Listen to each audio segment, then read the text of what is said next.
shit. All right. We gotta go in here and see what's going on. Let's go see what Rick's got going on and see if he's ever gonna get this truck engine together. Actually, I heard that he just got his injector, so let's go check it out.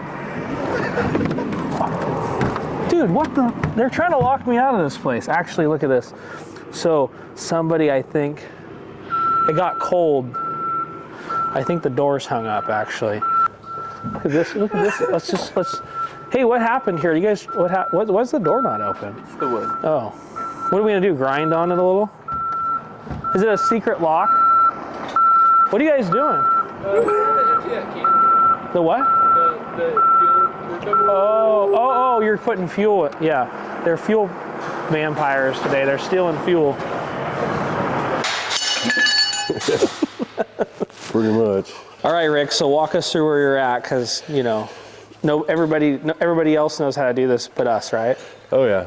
Oh, we just got the headset on, torqued, cam installed, the base timing is set. We're waiting for the injectors, so I can't go. Tell us a little bit, like, walk us through your base timing, like what you're. I don't know shit about this. You have to pin the crank. And what's that mean? There's to get it in the correct position for the camshaft, and then you got a wedge right here, a 6-degree wedge, to position the camshaft, and then that's when you set your backlash and put the gears together, and now your base timing is set. The rest of the timing is done through the computer, but the base is set and ready to put the rest of it together. So you dropped the pistons in, didn't fuck up the crank. Didn't fuck up the crank. I went back in just to take a look. So we did it. So you're gonna see, if you haven't seen a video of Rick dropping the pistons in. Boom. Just like someone commented and was like, oh, that's a good way to screw up the crank. So I wanted you to explain, you've done this for 17 years, you've built engines, you commented back. I've done it many, many times. It's, I mean, you get the crank centered. I mean, maybe it looked like it went down way faster in the video. It was pretty smooth. I mean, I was here, I didn't hear anything, but. Yeah, no, after that video, I did go back in and recheck, but there was no issue there. And yeah, as long as you drop it down center, it goes right on and you don't have that issue. I've never had that issue that guy had said. I know it could happen, but you don't have the. So basically, like, what we're thinking is maybe somebody that did that had the crank, not straight, and so when the rod came down, right? And it had the bolt in the rod too. These ones don't. You have the cap. You have the 4 bolts that come up this way. That had the 2 bolts on the side. So a little bit different than this engine. Because you had Pape come over. They cut the block. You put the PDI kit in, right? Yep. So I had a question today. Someone messaged me and they were like, "Hey, what kit did you guys use? Cummins, genuine Cummins." We were going to. We ended up going with PDI. Yep. I talked over Will. I've never used that. So we've never used PDI. So this is. So I just wanted to check it out and see what it was all about. So we reached out to Will. Will actually came to the shop. There's a YouTube video of Will walking through. Sold you on some more parts. He's a good salesman, sold me on some more shit. So like, we use these trucks for hauling hay and hauling straw. We have 2 types of trucks here. Basically, we have container trucks and flatbed trucks. The flatbed trucks, they get dirt, they get dust, the radiators get plugged up with shit, even though we blow them out every day. And they're pulling more weight. And so one thing with these trucks is heat with these motors, as everybody knows that. And so that was we bought some aftermarket stuff. The dual oil cooler. The dual oil cooler we put on this. And the intake, which this is not the intake. I had already painted this one before we had received that one. So we're gonna take this intake off, put the PDI one on, right? Yep. So we ended up using we're getting a turbo for this one because that was a new turbo, and we had turbo issues on another truck, so that turbo got put on. So we're putting a PDI turbo on this one. This one's got a PDI turbo. Yeah, so this one, is it on now or not? It's not on yet. So we were putting a PDI turbo on it. The head, did we get a head from them? Yep, that's a PDI. So we got a PDI head. Stage 2. Inconel valves, and it's a fire ringed. So one thing I want to let you guys know is, I've heard of PDI for a long time. I thought everything was high performance. I don't turn anything up around here. Everything's basically stock. This truck had 669,000 miles on it before this is the first engine work that we've done to it. We've actually got trucks we're going to show you that have more miles than 669,000 that still haven't been overhauled.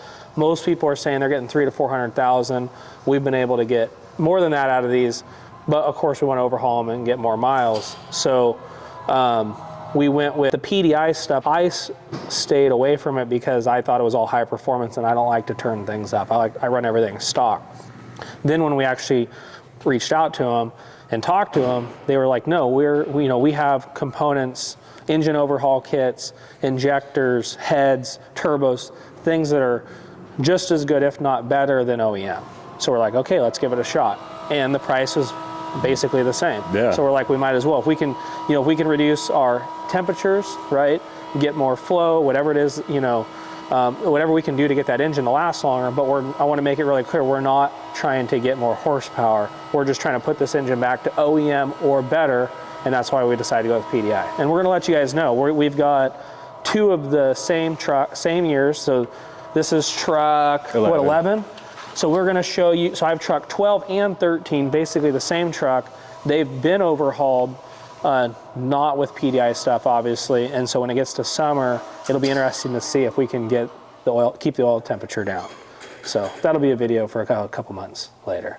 We were having injector issues on another truck, and then I swapped those out. So you had okay, so you took these injectors. We've been robbing, this is, you know how like stuff sits in your shop and it's tore apart, next thing you know it becomes like the spare parts truck. Yep. So what Rick's saying is basically all the parts in the last few weeks or month while he's been working on this, he's been putting in other trucks, and so we're putting more new now components. We're gonna go back with PDI and just. You haven't had to put this transmission in a different truck yet. So yeah, the PDI, the oil cooler's in, EGR cooler, and then the exhaust and turbo will start going on here shortly. Perfect. How did it go? The whole block thing, everything went smooth? Everything went good. So far, everything's going good. No issues. So this is the problem. We get this shit in everywhere around here. Straw in the alternators, straw in the radiators, straw everywhere. So next steps, just keep bolting shit on. Yep, keep bolting shit on until we get the injectors, and then hopefully by the end of the week, we keep saying that, but other shit keeps on coming up. We have you have more than one truck. Well, there's a forklift broke down outside. I'm hoping that Heister, I'm hoping he's just going to the bathroom. That's what I'm hoping. There's one outside. And we're trying to get our shop done. So what did you see when you tore it apart? What was the issue? Really the only issue was cooling in the oil. I mean, it ran fine. There was no overheating issues, or the liner had walked around. Oh, look at that. Look at Santa Claus is here. We're going to get you a hat, dude. Michelle ordered you a whole suit, a Santa suit. Well, now there's no reason it can't be done by the end. Okay, the pressure's on now. Look at that.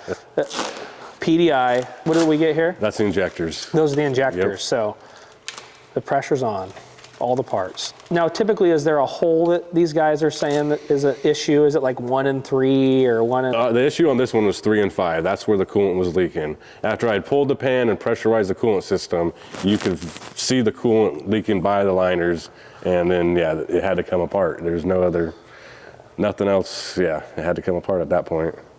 And then since it had so many miles on it, we decided to do the full rebuild on it, and then kept going from there. Oh yeah.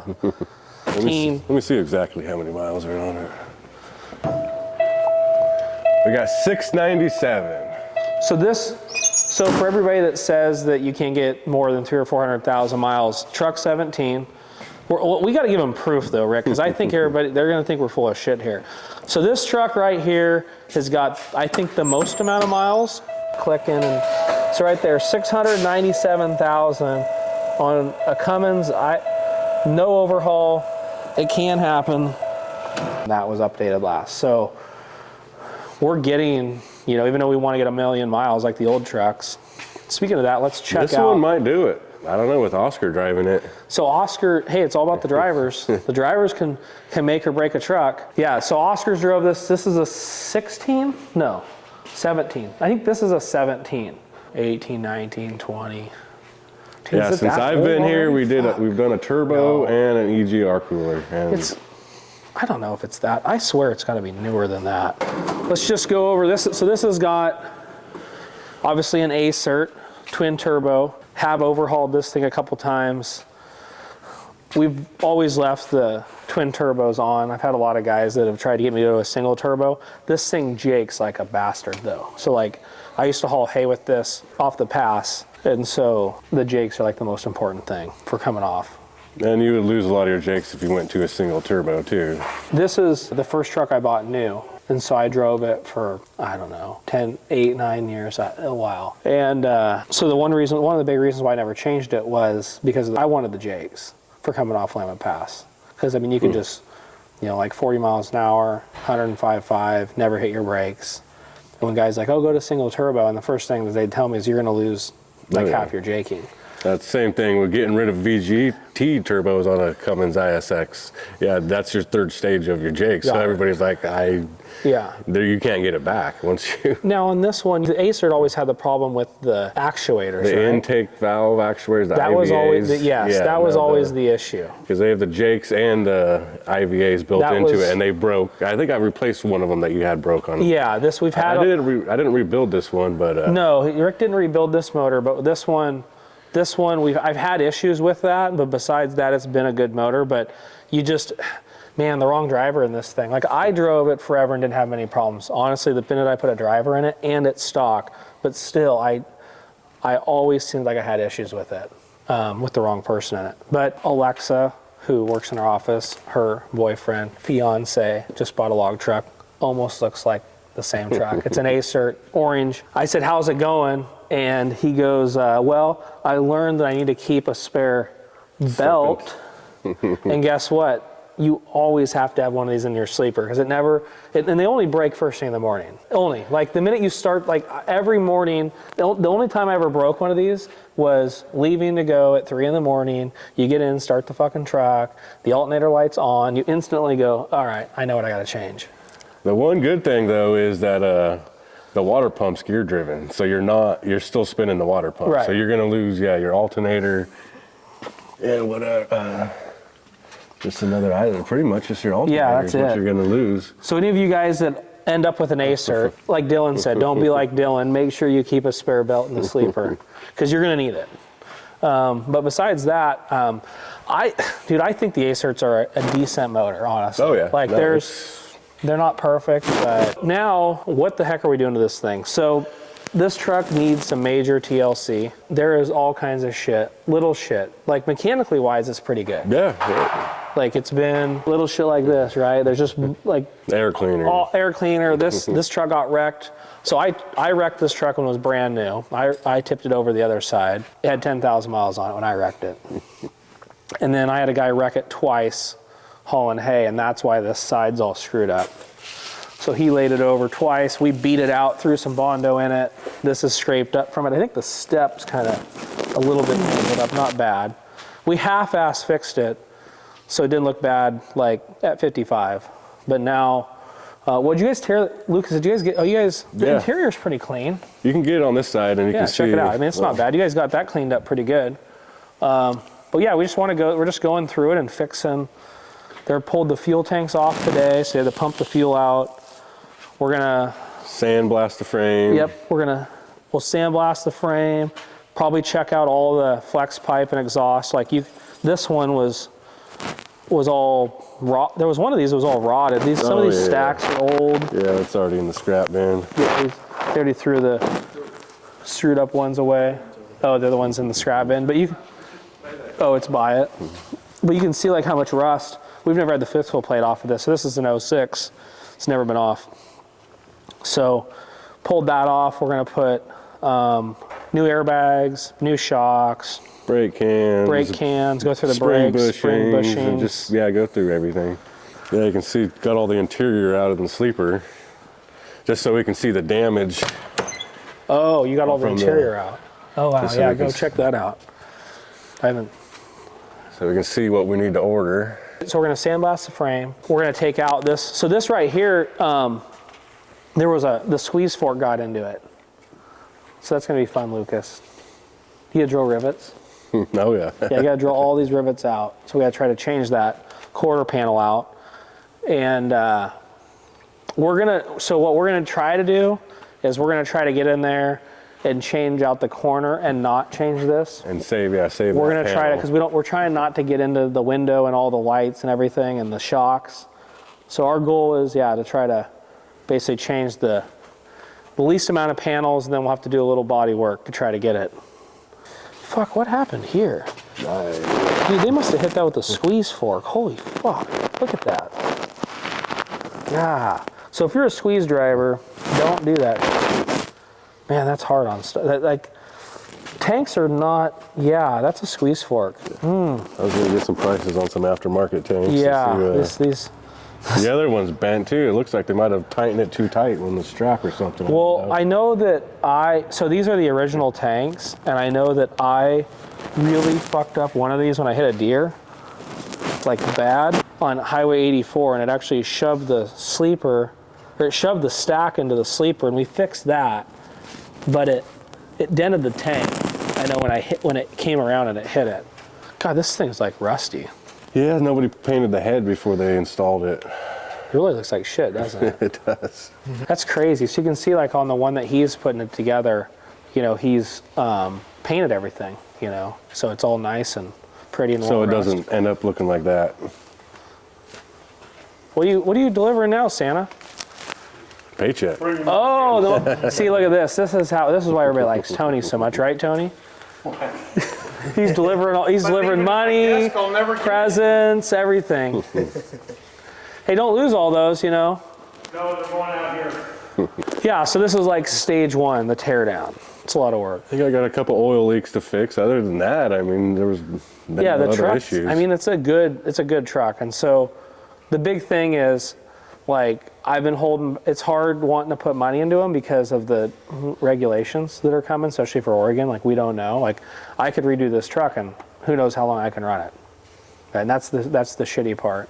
So hopefully they slow that stuff down, but that's one reason why I don't want to put a pile of money into some of this stuff. Like, we're going to fix, like, we know, even if they're always changing the rules. I mean, but I'm hoping that we get at least a couple more years out of these things.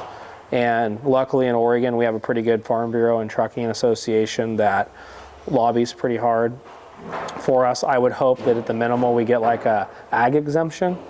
So it'd be cool if we could get, like, even if it's like 7,000 or 10,000 miles a year for the trucks that don't meet the new emissions. That would be helpful.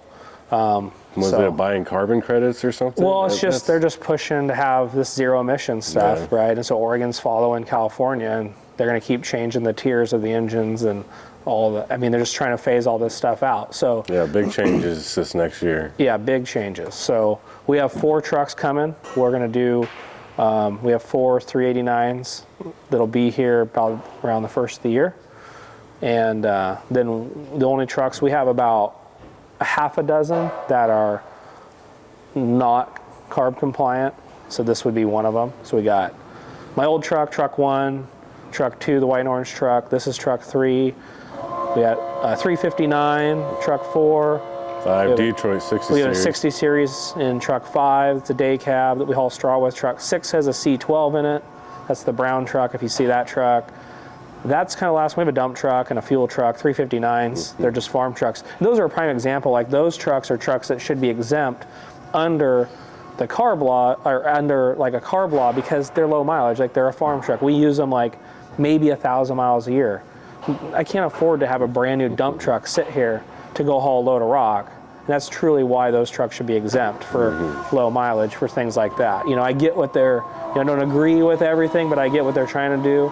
The over-the-road trucks, whatever it is, what it is, we're gonna have to deal with it. I don't like it, but it's kind of here to stay. Yeah. And so we've already made that switch to, buying those newer trucks for that haul. So, but that's why we're putting a little bit of money into these. We're just hoping that we can use them for a while. Oh, one thing I wanted to add. So we're gonna take, I don't know, I hit my head one day and put these fiberglass fenders on because I thought they were cool. And we're gonna go back to Peterbilt fenders again. So that's one upgrade. Get away from those. Now, this is what you don't wanna do. You don't wanna be a trucker like Kevin. They're coming in here with the Jake brake on. That's how you get Michelle really mad at you. Seriously, don't drive fast and Jake brake in the yard. Hear that shit? So you can tell the difference between real truck drivers and like construction truck drivers. Because like construction truck drivers drive around with their Jake brake on. Like if we stood out here, we could like all the dump trucks, all these freaking dump trucks, they think it's all cool. They got like 46,000 pounds in their dump truck and they're just Jake braking by it like nonstop. It's like, dude, that's not cool at all.